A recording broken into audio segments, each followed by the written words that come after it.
Benedicite, soy el Padre Julio desde el Eremitorio Emaús de la Iglesia Antigua Diversidad Cristiana. Hoy vamos a estar compartiendo el tema de vivir en el mundo sin ser del mundo. Tema pedido por el hermano José Luis, que pudiera profundizarlo un poco y tirar algunas pistas. En realidad, esta cuestión de estar muertos al mundo es la radicalidad de nuestro bautismo, ¿verdad? De alguna manera la vida monástica no es otra cosa que la radicalidad de la vida bautismal. De hecho, el prólogo de la regla de San Benito es una adaptación de una antigua catequesis bautismal. Bien, tema que también algunos otros hermanos me han estado consultando y planteando. En realidad, hablar de la fuga mundi, hablar de estar muertos al mundo, hablar de vivir en el mundo sin pertenecer al mundo, de alguna manera me lleva a reflexionar algunas cosas. Yo no tengo como mucha experiencia en el tema y no soy muy docto en el tema. Hay artículos bastante interesantes, bastante académicos sobre la fuga mundi. Yo más bien voy a contar desde mi experiencia y desde mi reflexión qué significa, qué es para mí el estar en el mundo sin ser del mundo. Y en primer lugar, es algo que tenemos que hacer una separación entre el monacato de Oriente y de Occidente. En Oriente está clarísimo que uno, una vez que entra al monasterio y hace su profesión monástica, que ellos la llaman la tonsura, el monje murió al mundo. Hay una muerte al mundo, por eso también la ropa negra. Algo que nosotros en Occidente lo tuvimos hasta no hace mucho. Cuando profesaba, hacía la profesión un monje, una monja, se lo cubría y hacía la postración, ¿verdad? Mientras que se cantaban las letanías, se lo cubría con un lienzo negro, simbolizando justamente esa muerte al mundo. De alguna manera, algunos sectores monásticos, un poco para reconciliarse con la sociedad y con el mundo, un poco tal vez para atraer vocaciones y no asustar a la gente, asumieron un discurso de que no existe una ruptura con el mundo, sino que existe, una separación, que en realidad el mundo tiene aspectos positivos, en fin. La doctrina de San Juan en el Evangelio es clarísimo: o somos del mundo o estamos contra el mundo. No existe la posibilidad de un cristiano ser parte del mundo y ser cristiano. Podemos estar en el mundo, podemos vivir en el mundo, pero sin ser del mundo. Eso implica, de alguna manera, este concepto de fuga mundi implica un desapego, implica una actitud voluntaria de desapego. Nadie me obliga. Yo elijo libremente, conscientemente, responsablemente separarme de este entorno en el que vivo. Separarme radicalmente, y aquí entra en juego el Evangelio. Para mí hay 3 relatos evangélicos, más allá de lo de San Juan, de ser del mundo, de vivir en el mundo sin ser del mundo. Está en el Evangelio de Juan, capítulo 15, versículo 19. Para mí hay 3 textos que son bien simbólicos, bien interesantes, bien que tiene que ver con la línea de Jesús, de ruptura con las estructuras de pecado, las estructuras injustas. La primera es de San Mateo, aquel joven que le dice a Jesús: déjame enterrar primero a mi padre y luego te sigo. Y Jesús radicalmente le dice: deja que los muertos entierren a sus muertos. ruptura, corte, radical. Mateo 8, versículos 21, 22. Segundo texto, Jesús dice: el que ama a su padre o a su madre más que a mí, no es digno de mí. El que ame a su hijo o a su hija más que a mí, no es digno de mí. Mateo 10, 37. Ruptura, corte. El Señor está primero. Y si hay algo que se interpone entre el Señor y yo, hay que arrancarlo. El tercer texto es de Lucas y es radicalmente exigente. El que pone la mano sobre el arado y mira para atrás no es digno del reino de Dios. Lucas 9, 62.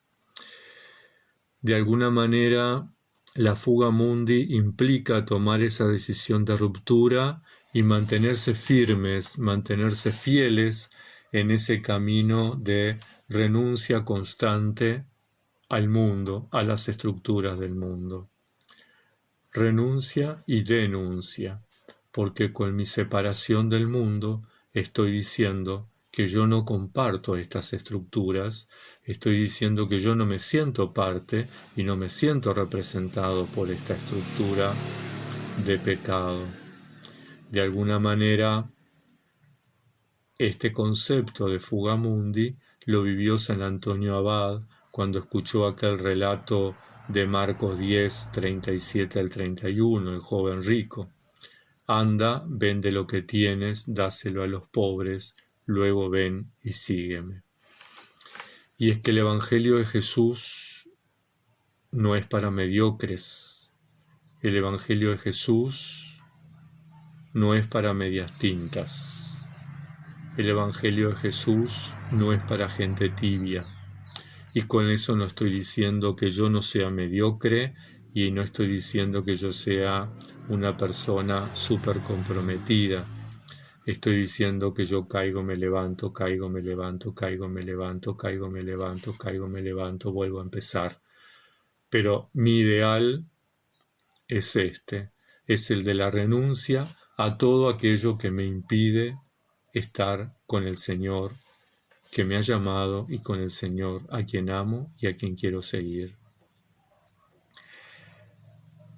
La fuga mundi, la ruptura con el mundo, entonces, implica renunciar a nuestros propios sentimientos, al sentimiento de pertenencia a una familia, al sentimiento de pertenencia a un colectivo, al sentimiento de pertenencia a un grupo, al sentimiento de pertenencia de una comunidad, al sentimiento de pertenencia de una nación.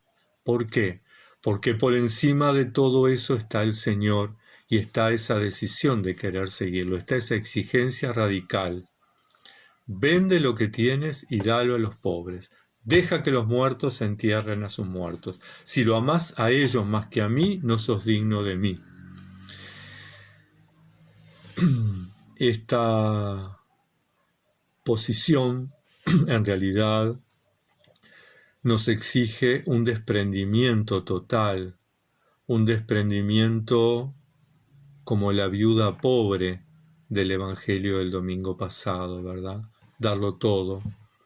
Es lo que tengo, estas monedas, pero es lo que te doy. De esto depende mi vida, o sea que estoy poniendo mi vida en tus manos.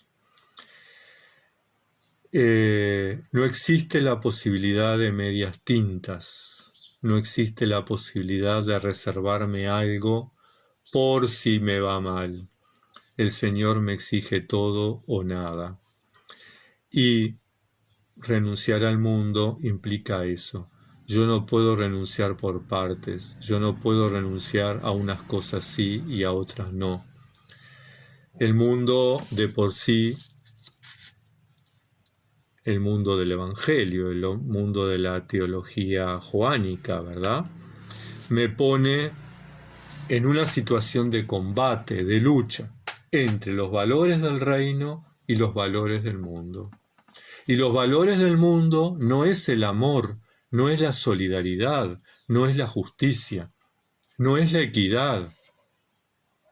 De hecho, nosotros podemos ver en nuestro entorno social, en nuestro entorno comunitario, en las propias organizaciones, cómo están marcadas por estas características que son contrarias a los valores del Evangelio.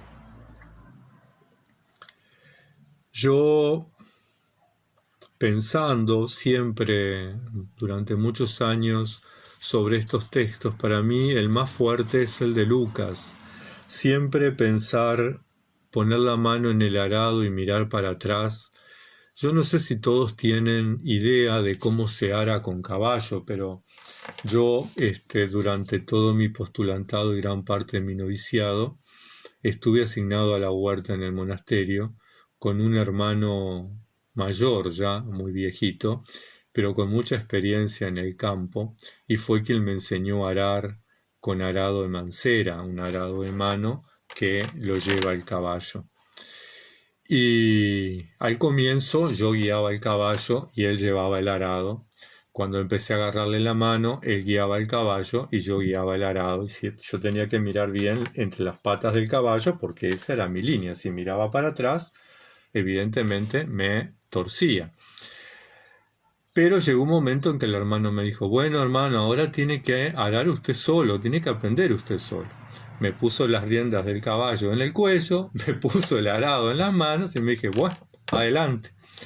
Y uno tiene que estar muy atento mirando hacia adelante el punto al que tiene que llegar el caballo.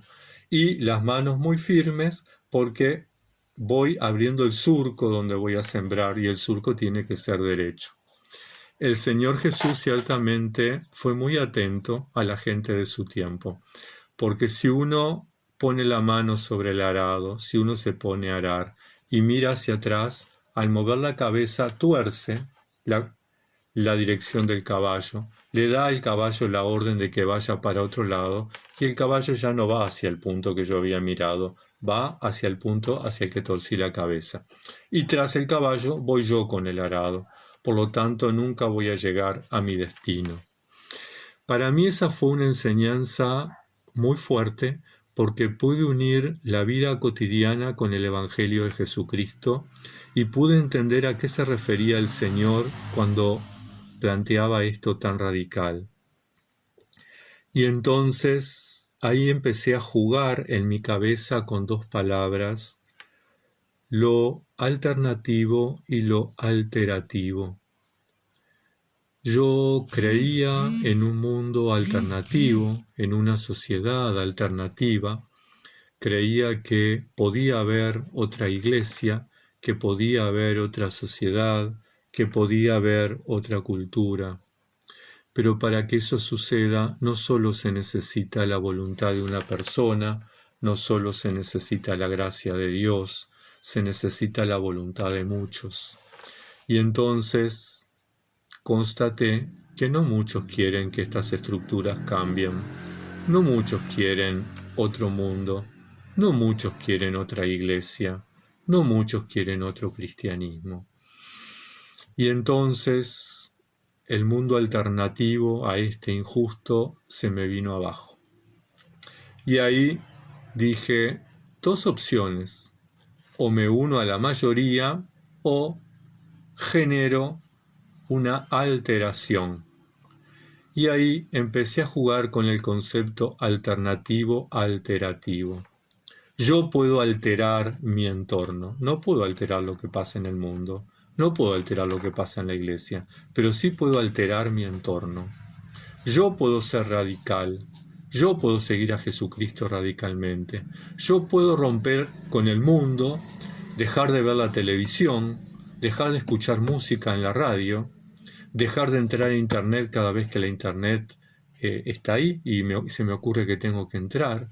Yo puedo decir, este producto no lo compro porque tiene ciclamato de sodio. Yo puedo decir, este producto no lo compro porque es de una empresa que explota a los trabajadores. Yo puedo decir, esto hago y esto no hago, pero no puedo hacer que otros lo hagan. Por lo tanto, mi mundo comenzó a ser más alterativo. Comencé a alterar mi realidad. comencé a ajustarla a eso que yo pensé, o que yo pienso, que yo creo, ¿verdad?, que es el Evangelio de Jesucristo. Entonces, una renuncia al mundo, un vivir en el mundo como si no fuera del mundo, implica alterar mi entorno, alterar, transformar mi entorno, alterarlo ajustándolo a los valores del reino. Dice el abad pastor en uno de los apotegmas: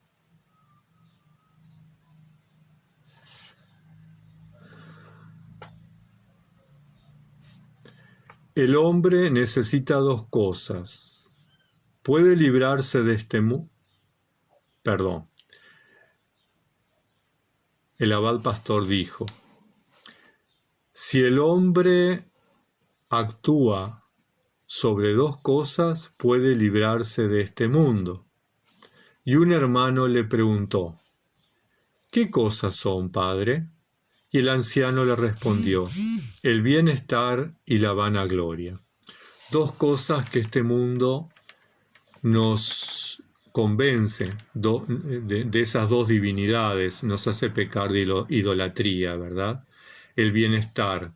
Necesito tener tal marca de celular porque si no, no estoy integrado a la sociedad. Necesito tener tal marca de ropa, si no, necesito tener el lavarropas, necesito tener el secarropas, necesito tener el auto, necesito. Y yo en realidad necesito muy pocas cosas. Eso es lo que el mundo no me dice. El Dios mercado, el Dios comercio, me vende el bienestar como una gran necesidad. Y la vanagloria. Yo necesito ser yo necesito demostrar que puedo, yo necesito demostrar que tengo, yo necesito demostrar que soy.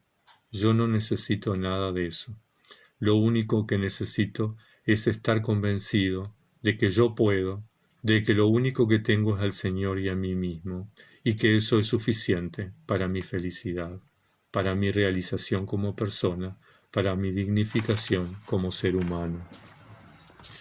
Creo que en este sentido el abad pastor nos hace un llamado de atención sobre el confort, sobre el consumismo, sobre el ser y el tener, sobre el reconocimiento, sobre el resaltar, sobre el subir no importa a costa de qué y pisando a quién, sobre el prestigio y los honores, sobre aquello que Jesús nos ha enseñado a dejar de lado, a ser humildes. El que se haga como este niño entrará al reino de Dios. Por lo tanto, ruptura del mundo implica, entre otras cosas, dejar atrás el bienestar y dejar atrás la vanagloria. El abad Sisoes, otro apotegma, dijo: «Despréciate a ti mismo, arroja fuera de ti los placeres, libérate de tus preocupaciones materiales y encontrarás el descanso». El descanso en cuanto a pacificación, el descanso en cuanto a tranquilidad, el descanso en cuanto a no vivir preocupado por construir el ser y el tener. En este apotegma, evidentemente, el abad Sisoes nos llama a la humildad como una actitud de desprendimiento, ¿verdad? Despréciate a ti mismo. La vanagloria hace que yo me aprecie, que yo me ponga en una altura que no me corresponde, en un lugar que no me corresponde, que de alguna manera mire por encima del hombro a mis hermanos. Bueno, primer punto, el abad Sisoes entonces me enseña que la humildad, de alguna manera, cambia la actitud humana, la hace más digna, más santa, más perfecta. La segunda, la purificación. Arroja de ti los placeres. Aquellos placeres de los que nos hablaba Evagrio Póntico, ¿verdad? Poder separar de nosotros el pensamiento, los deseos y las acciones que nos separan de Dios. La purificación. Necesitamos purificarnos. Es una palabra que muchas veces no me gusta usar, la pureza, porque la mayoría de los ministros de determinadas iglesias asocian pureza a cuestión sexual. No te toques, no te mires, no te masturbes, no tengas sexo, no veas porno. La pureza no es solo eso. La pureza de pensamientos implica no querer comer chocolate de tal marca porque esa empresa explota a los trabajadores. No usar tal ropa de marca, porque esa empresa maltrata a los animales o porque esa empresa contamina el medio ambiente.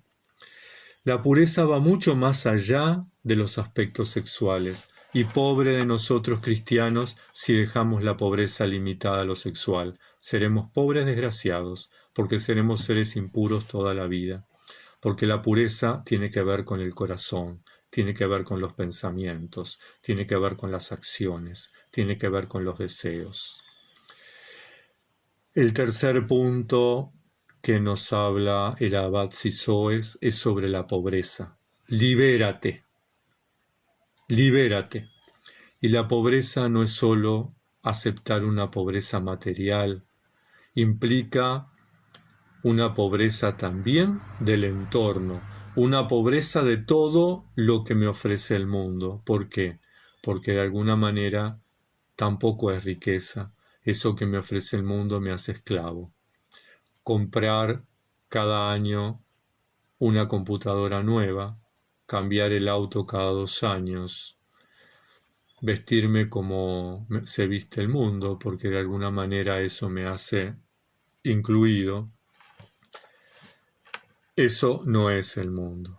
Por lo tanto, hermanos, hermanas, desde mi punto de vista, cuando estamos hablando de la fuga mundi y de la ruptura con el mundo y de la muerte al mundo, realmente estamos hablando de romper con este sistema del cual hasta nuestras iglesias muchas veces son partes. Estoy hablando de asumir un rol profético. Estoy hablando de asumir las enseñanzas de Jesucristo radicalmente.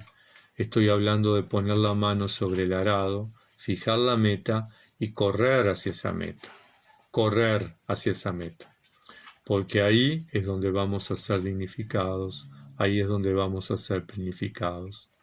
Ciertamente, la fuga mundi, la ruptura con el mundo, implica de alguna manera ir rompiendo con muchas cosas que nosotros queremos, que son fundamentales, entre comillas, para nosotros.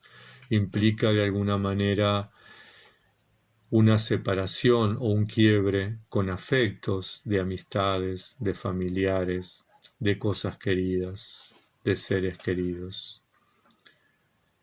Implica de alguna manera las palabras, los conceptos y las acciones de renuncia, de ruptura, de separación, de liberación, de apartamiento. Pero todo esto de aquellas estructuras que me ofrece el mundo, el confort, el consumismo, el individualismo, el ser más que los demás, el triunfar o el superarse a costa de los demás, en fin. Creo que de alguna manera las monjas y los monjes, las eremitas y los eremitas, estamos llamados a reafirmar esta ruptura con el mundo. Estamos llamados a ser, de alguna manera, un signo profético y decir, no compartimos los valores de este mundo. No aceptamos los valores de este mundo. Ciertamente vivimos en el mundo, ciertamente usamos la luz eléctrica, el agua potable, los servicios de Internet, viajamos en el transporte colectivo, pero eso no nos hace parte de este mundo. Tenemos otros valores, tenemos otros principios, tenemos otro proyecto, y por eso nos atrevemos a alterar este espacio en el cual vivimos, alterarlo, cambiarlo, reestructurarlo, de forma que se ajuste a los valores del reino. Hermanas, hermanos, tengan una bendecida jornada.